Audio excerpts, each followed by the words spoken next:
yang budak ni lah apa. Lelaki tu. Ikut jawab sama Indonesia lah. Gimana cara? Belajar apa? Nak tu yang apa? Ilmu lah. Ilmu tidak ada. Jadi yang kita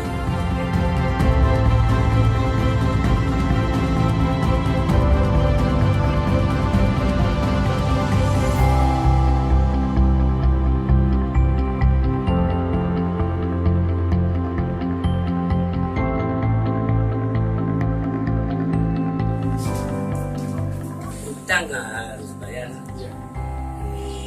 Berapa utang? Hutang 4.500. Orang tua bapak yang serahkan. Orang tua yang serah hutang 50.